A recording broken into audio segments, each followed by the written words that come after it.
والعاقبۃ للمتقین الصلاۃ والسلام علی سید الانبیاء والمرسلین وعلی آلہ وصحبہ اجمعین اما بعد فاعوذ باللہ من الشیطان الرجیم بسم اللہ الرحمن الرحیم فالذین آمنوا بہ وعزروہ ونصروہ واتبعوا النور الذی انزل معہ اولئک هم المفلحون۔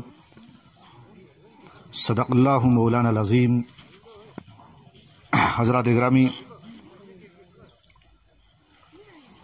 بزرگان دین اور سائیں صاحب، علماء اکرام، مشائخ اعظام، حجاج اکرام اور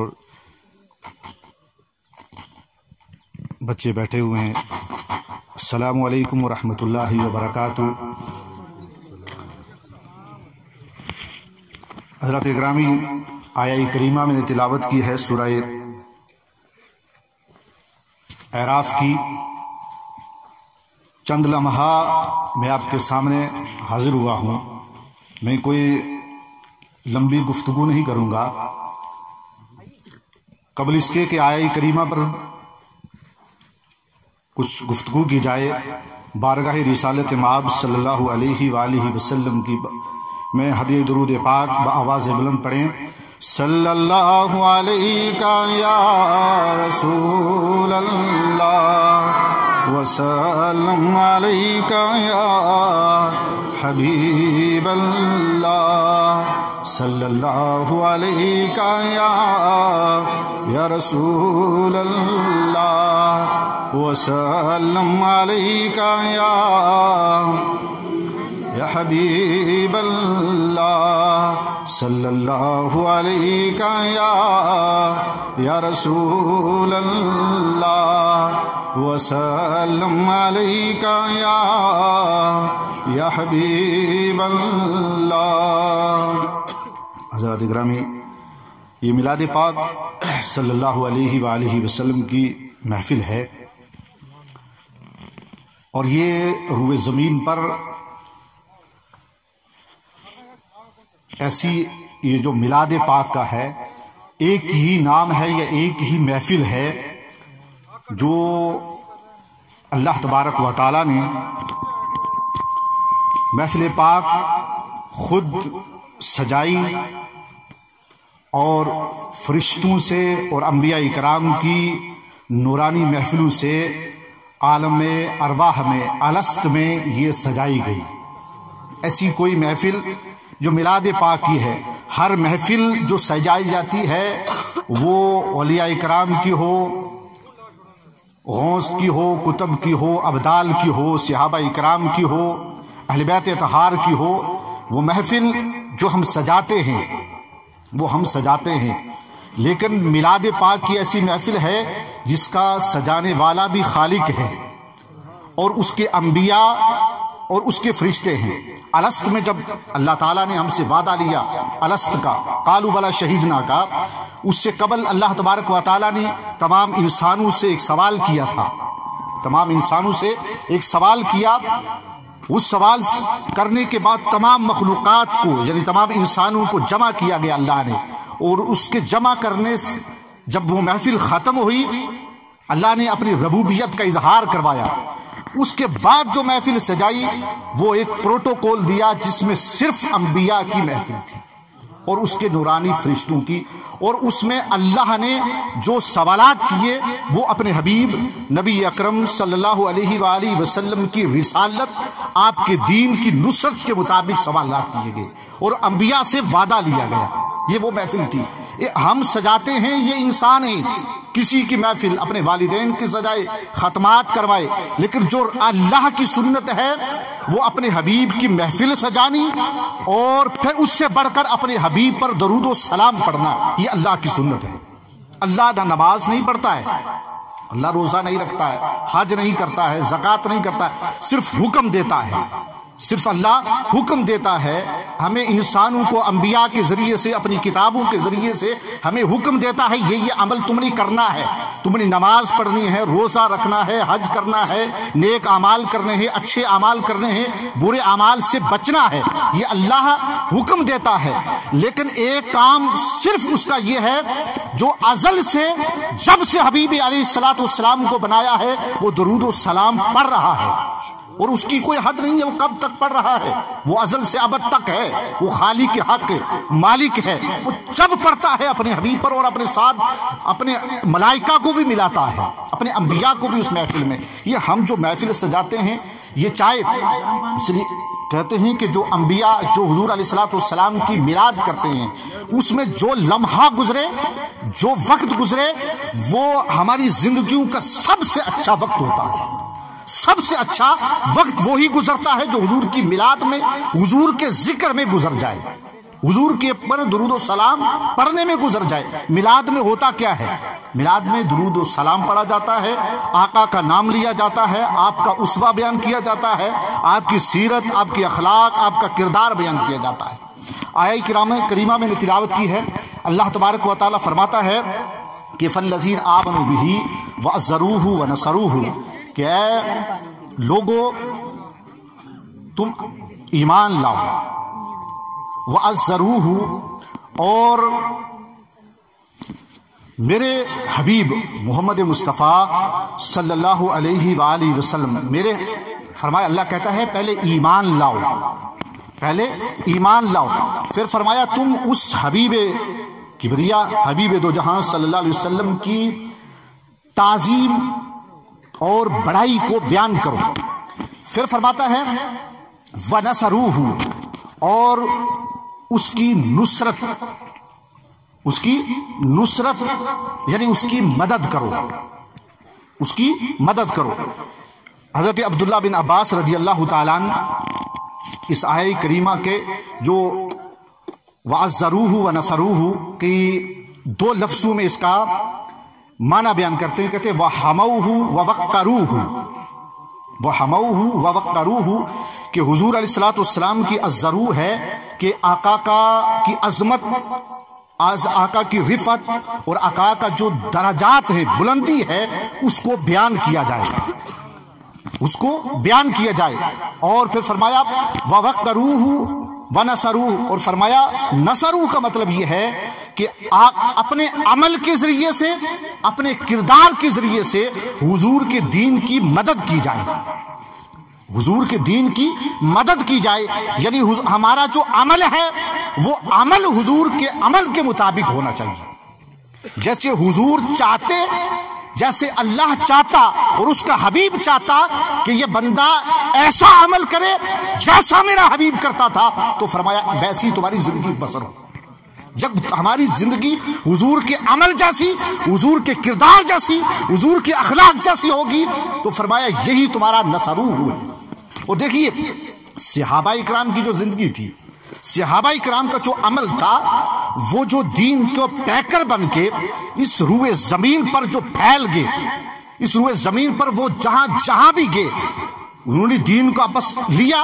حجت الوداع میں آپ نے دیکھا حضور علیہ السلام نے خطبہ دیا، بس وَبَلِّغُوا وَشَاهِدُوا کا لفظ بولا، صحابہ اکرام نے اپنے بچوں کو مدینہ میں جو تھے وہیں چھوڑ دیا، جو مکہ میں تھے ان کو وہیں چھوڑ دیا، بس اسی حج، اسی خطبے کے بعد آپ نے اپنے ملکوں میں سفر شروع کر دیا اور دین اسلام کی تبلیغ شروع کر دی۔ کوئی روئے زمین پر نہیں کہہ سکتا، آج تک کوئی سیرت نگار، کوئی ہسٹری لکھنے والا یہ نہیں کہتا کہ وہ صحابہ اپنے ہاتھوں میں تلوار لے کر گئے تھے، وہ صحابہ اپنے ہاتھوں میں بندوق لے کر گئے تھے، یہ نہیں کوئی کہہ سکتا۔ ہر ایک کہتا ہے، جو بولتا ہے کہتا ہے کہ ان کے ہاتھوں میں کچھ نہیں تھا، وہ آقا کے اس قدر ایسے غلام تھے، ایسے فقیر تھے کہ جو دیکھتا تھا کہتا تھا یہ محمد مصطفیٰ کا غلام ہے۔ وہ کردار تھا ان کا، وہ اخلاق تھا، یعنی ایسا عمل کرتے تھے، جو دیکھتا تھا وہ کہتا تھا یہ حضور کا، یہ نبی اکرم محمد مصطفیٰ صلی اللہ علیہ وسلم کا غلام ہے، جس کو دیکھ کر لگتا ہے کہ یہ ان کی سیرت اور کردار اور اخلاق کو اپنائے ہوئے ہیں۔ ان کو اس کو اپنائے ہوئے جب وہ کردار، وہ سیرت، وہ اخلاق کا رنگ اس پر چڑھ جاتا ہے نا۔ قرآن پاک میں سورہ بقرہ میں فرمایا صبغت اللہ، اور امام رازی کہتے ہیں کہ صبغت اللہ جو اللہ کا رنگ ہے، صبغت اللہ جو اللہ کا رنگ ہے، فرمایا وہ حضور نبی اکرم صلی اللہ علیہ وسلم کی ذات ہے۔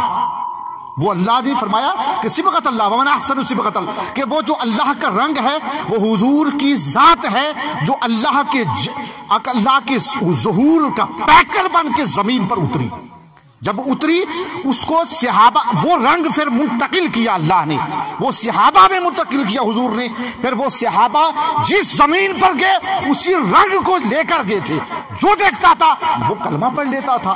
ہمیں دیکھ کر ایمان کیوں نہیں کوئی پڑھتا ہے؟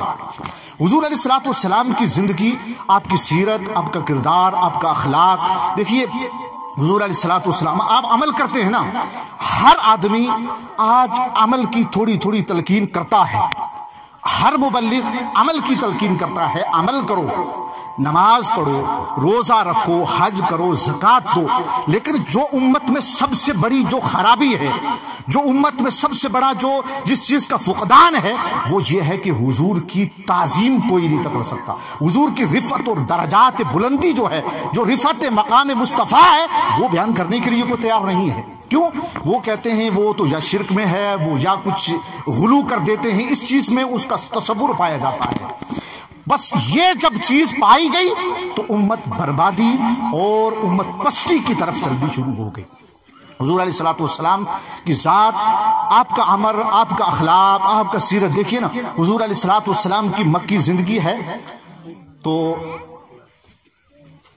ایک بدبخت معیط، ابی بن معیط جو شخص تھا، وہ ایک کپڑا لیتا ہے، وہ کپڑا لیتا ہے، وہ آپ کے گردن میں، آپ نماز پڑھ رہے ہیں خانہ کعبہ مکی زندگی میں، تو جب وہ نماز پڑھ رہے ہیں آقا دو جہاں صلی اللہ علیہ وسلم، تو وہ شخص جو وہ آپ کے گردن مبارک میں اپنی وہ چادر ڈالتا ہے اور گھسیٹنا شروع کر دیتا ہے۔ اور کوئی شخص، کوئی نوجوان بچہ تھا، اس نے جا کے آواز دی، حضرت ابوبکر صدیق رضی اللہ تعالیٰ عنہ، کہ آپ کے آقا جس کو مانتے ہو، جس کو آپ اللہ کا رسول مانتے ہو، اس کو فلاں شخص گھسیٹ رہا ہے، صحن کعبہ میں گھسیٹ رہا ہے، صحن کعبہ میں گھسیٹ رہا ہے۔ وہ آ کر اس کو چھڑایا، اس کو دھکا دیا، اسے چھڑایا۔ جب دھکا دیا تو آقا دو جہاں صلی اللہ علیہ وسلم نے ابوبکر صدیق رضی اللہ تعالیٰ عنہ کو پکڑا، کہا ابوبکر نہیں، دھکا نہیں دینا اس کو۔ وہ شخص خانہ کعبہ میں گھسیٹ رہا ہے، حضور علیہ الصلوۃ والسلام کو تکلیف دیتا ہو، اور حضرت فاطمہ الزہرا خود کہتی رضی اللہ تعالیٰ عنہا کہ حضور علیہ الصلوۃ والسلام کے گردن مبارک پر ورم آ گیا، سوج کی تھی اس کے گھسیٹنے کی وجہ سے۔ حضور اس ابوبکر صدیق کو کہتے ہیں کہ اس کو جھٹکا نہیں دینا، اس کو ڈانٹنا تک نہیں۔ کیوں؟ کہا نہیں، میں ڈانٹ ڈپٹ کرنے کے لیے نہیں، میں ایک اسوہ حسن اور اخلاق دینے کے لیے آیا ہوں، یہ میرا امتی ہے، بس سمجھ یہ ہے، فرق یہ ہے، تو نے مجھے پہچانا ہے، اس نے پہچانا نہیں ہے، اس نے پہچانا نہیں ہے۔ ہم حضور علیہ الصلوۃ والسلام کے پہچاننے کا جو دعوت، صحابہ اکرام کی جو زندگی تھی نا، وہ صحابہ اکرام جب حضور کو دیکھا، جو دیکھا، اب دیکھیے نا، ان کے سامنے ہر چیز کٹ گئی، برباد ہو گیا، ہلاک ہو گیا۔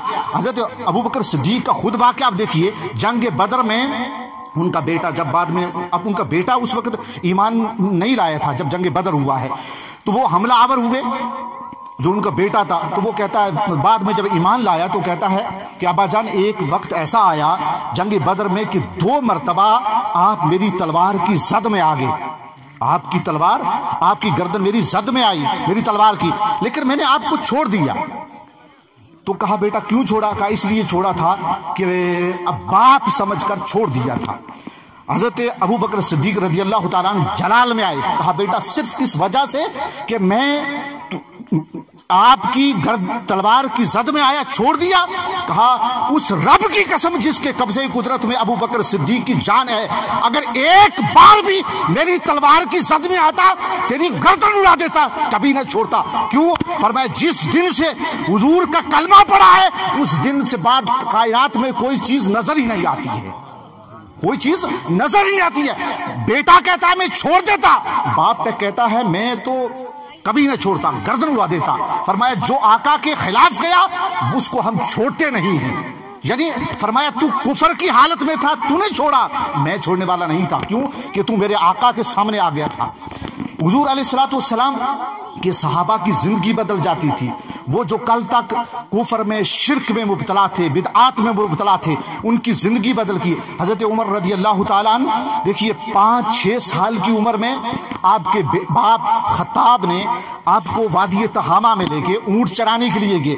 جب اونٹ چرانے کے لیے گئے تو وہاں پر ان کو 5 اونٹ چرانے کے لیے دے، تو بعد میں کئی سال گزر کے آپ خلیفہ امیر المؤمنین بنے، تو آپ وادی تہامہ میں اپنے غلام کے ساتھ گئے۔ جب وہاں گئے تو آپ بلک بلک کر رونے لگ گئے۔ حضرت عمر بن خطاب رضی اللہ تعالیٰ عنہ بلک بلک کر رونے لگے۔ ان کا جو غلام تھا اس نے پوچھا آقا آپ کیوں رو رہے ہیں؟ کہا اس لیے رو رہا ہوں، کیا بتاؤں تجھے واقعہ؟ فرمایا یہ ہے کہ میں اس وادی میں آج سے 50 سال پہلے آیا تھا، میرا باپ میرے ساتھ تھا، اور میرا باپ مجھے کہنے لگا یہ 5 اونٹ ہیں، اس کو ایک لائن میں کھڑا کر دے، جس کو ایک لائن میں کھڑا کر دے۔ فرمایا میں نے بہت کوشش کی، مجھ سے وہ 5 اونٹ لائن میں کھڑا نہیں ہوئے، اور باپ مجھے بار بار مارتا تھا کہ ان اونٹوں کو لائن میں کرتا۔ فرمایا ایک کو سیدھا کرتا تھا، دوسرے بھاگ جاتا تھا۔ فرمایا آج اس سے 50 سال گزر گئے اور وہی عمر ہے، آج 22-23 لاکھ مربع میل پر حکمرانی کرتا ہے۔ آج انسان تو انسان، جانوروں کو بھی اس نے ایک لائن میں کھڑا کر دیا ہے۔ فرمایا یہ صرف اور صرف میرے آقا کی توجہ کا عالم ہے۔ جب سے آقا کی صحیح غلامی کا پھلندا اپنے گردن میں ڈالا ہے، فرمایا اس کائنات کو جس طرح چاہا ہے چلایا ہے، کس طرح چاہا وہ چلایا ہے۔ تو حضور علیہ الصلوۃ والسلام، ہمارا عمل، ہمارا کردار، ہمارا اخلاق، جب حضور کی ہم جس ملک میں رہتے ہیں، جس سلطنت میں رہتے ہیں، یہ دارالکفر ہے، تو یہ حضور علیہ الصلوۃ والسلام ہم یہ غیر دیکھ کر ہمیں کلمہ پڑھنے چاہیے تھے، لیکن ہم سے دیکھ کر نفرت کیوں کرتے ہیں؟ میں دیکھ کر نفرت کیوں کرتے ہیں؟ ایک حدیث پاک ہے کہ حضرت انس بن مالک رضی اللہ تعالیٰ عنہ کے واقعہ ہے، ایک مرتبہ حضور علیہ الصلوۃ والسلام آپ کے گھر میں آئے، آپ نے کھانا میری دعوت دی، آپ کھانا تناول فرمائے تو ایک کپڑا دیا آپ نے ہاتھ صاف کرنے کے لیے۔ واقعہ جب وہ دیا آپ نے تو آپ ہاتھ مبارک صاف کیے اور کپڑا وہیں پر چھوڑ کر چلے گئے۔ بعد میں کچھ ملک یمن سے کچھ ان کے دوست احباب آئے، تو وہ تجارت کرتے تھے، ان کا اپنے گھر میں ٹھہرایا۔ جب گھر میں ٹھہرایا تو وہاں پر وہی کپڑا جو آپ نے اپنی جیب میں ڈالا ہوا تھا، تو آپ نے اس کو تندور میں ڈال دیا۔ وہ جو کپڑا تھا جس سے حضور علیہ الصلوۃ والسلام نے وہ ہاتھ مبارک صاف کیے تھے، وہ اس تندور میں ڈال دیا۔ جب تندور میں ڈالا تو جس طرح تھا اس سے کئی گنا زیادہ وہ صاف ہو کر آیا۔ پھر ایک چیز ڈالی، کچھ لکڑی وغیرہ، اس کو کپڑے کو نکالا۔ ان لوگوں نے پوچھا کہ یہ کیا ماجرا ہے کہ یہ کپڑا آپ نے ڈالا تھا تو کچھ میل کچیل محسوس ہو رہی تھی، لیکن جب ڈالا تو اس سے کئی گنا زیادہ صاف ہو کر آیا ہے۔ تو انہوں نے کہا کہ ایک وقت تھا میں نے اپنے آقا و مولا علیہ الصلوۃ والسلام کو دعوت پر بلایا، اور جب دعوت پر بلایا تو آپ ہمارے گھر پر آئے، آپ نے کھانا تناول فرمایا تو میں نے یہ کپڑا آپ کو ہاتھ صاف کرنے کے لیے دیا۔ فرمایا وہ ہاتھ لگائے تھے تو فرمایا میں اس کو دیکھ رہا تھا اور آپ کو دکھا رہا تھا۔ فرمایا یہ حضور علیہ الصلوۃ والسلام کے ہاتھ مبارک مس کرنے کی وجہ سے، فرمایا اس کو تندور کی آگ نے نہیں جلایا ہے، آگ نے نہیں جلایا ہے۔ تو دیکھیے یہ جو وہ دکھا رہے تھے، وہ اس میں سے کچھ غیر مسلم بھی تھے، تو فرمایا جو میرے آقا کے ساتھ مس ہو جاتا ہے، جو ایمان کا تعلق، جو محبت کا تعلق، جو عقیدت کا تعلق، جو پھلندہ اپنے گلے میں ڈال لیتا ہے، فرمایا اس کو جہنم کی آگ، دنیا کی آگ تھی، فرمایا جہنم کی آگ بھی کبھی مس نہیں کرے گا۔ تو ہمیں آقا دو جہاں صلی اللہ علیہ وسلم کے ساتھ وہ محبت، پیار اور عمل، اگر عمل کمزور ہو، عمل کیا ہے ہمارا؟ حضور علیہ الصلوۃ والسلام نے کہا نماز پڑھو، ہم نماز میں کمزور۔ حضور نے کہا ہم کسی مسلمان کے ساتھ اچھے اخلاق کریں، ہم اخلاق سے نہیں پیش آتے، ہم اخلاق میں سب سے نچلے درجے کے گرے ہوئے، ہماری زبان بد کلامی پر، ہمارے اخلاق بد ہو گئے، سر چیز ہم نے چھوڑ دی۔ چھوڑا کیوں؟ جب چھوڑے، آج ہمارے پاس مال بھی ہے، دولت بھی ہے، ہم کثرت میں بھی ہیں، لیکن ہمیں دیکھ کر ہر غیر ہم سے نفرت کرتا ہے۔ کیوں نفرت کرتا ہے؟ کہ ہماری زبان جب بولتی ہے زہر اگلتی ہے، یا اس کے دل کو تکلیف پہنچاتی ہے. حضور علیہ الصلوۃ والسلام نے حجۃ الوداع میں خانہ کعبہ کی کنڈی پکڑی اور فرمایا خانہ کعبہ تو بہت معظم ہے، تو اللہ کا گھر ہے، سب رفتیں سب مقام تیرے حق ہیں. فرمایا میرے ایک مومن، میرے ایک مسلمان جو میرا کلمہ پڑھنے والا ہے، لیکن اس کے دل سے بڑھ کر تیرا رتبہ نہیں ہو سکتا. صحیح حدیث امام مسلم نے نقل کیا. فرمایا کیوں؟ صحابہ کرام نے پوچھا یا رسول اللہ یہ کیا ماجرا؟ فرمایا اس کا دل ہے، یہ خانہ اللہ کا گھر ہے. فرمایا جو میرا مسلمان، جو میرا کلمہ پڑھنے والا ہوگا، اس کا دل اس سے بڑا ہوگا، اور جو اس کے دل کو تکلیف پہنچائے گا فرمایا گویا اس نے خانہ کعبہ سے بھی بڑا جرم کیا ہے. لیکن ہم تکلیف پر ہم ایک دوسرے کے پیچھے لگ گئے، ٹو میں لگ گئے. آقا نے فرمایا کسی کی ٹو میں لگنا وَتَجَسَّسُوا وَلَا يَغْتَبْ بَعْضُكُمْ بَعْضًا، تو لیکن ہم ہر ایک اس کے پیچھے اس کی ٹو میں ہے، اس کے عمل کی، اس کے کردار کی، اس کی اخلاق کی، اس کی برائیاں، اس کی غیبت، اس کی چغل خوری. یہ آقا کا یہ عمل نہیں ہے، یہ تو غیروں کا، یہ یہودیوں کا عمل ہے. یہ یہودیوں نے یہ عمل مسلمانوں کے اندر کریٹ کیا، ان کے اندر پیوست کیا کہ جو چیز تمہارے عمل کو کمزور کرے گی وہی چیز مسلمانوں کے اندر دے دو اور ان کے اندر اڈاپٹ کر لو. یہ مسلمان اس چیز کو اپنا لے گا، اس کا ایمان جاتا رہے گا. بس یہ ایک زندہ چلتی ہوئی لاش بن جائے گی، زندہ چلتی ہوئی لاش بن جائے گی. ہم حقیقت میں زندہ چلتی پھرتی ایک لاش ہے. بس ہمارا لباس وضاقتہ، ہمارا ٹوپی پیجامہ شلوار قمیص داڑھی چہرہ بشرا ہمارا بتاتا ہے کہ ہم مسلمان ہیں، لیکن اندر سے ہمارا دل ایمان سے کھوکھلا ہو چکا ہے. اللہ تعالیٰ حضور نبی اکرم صلی اللہ علیہ وسلم کی اس میلاد کے صدقے سے مجھ سمیت سب کے گناہوں کی معافی عطا فرمائے اور سب کی حاجت روائی عطا فرمائے. وآخر دعوانا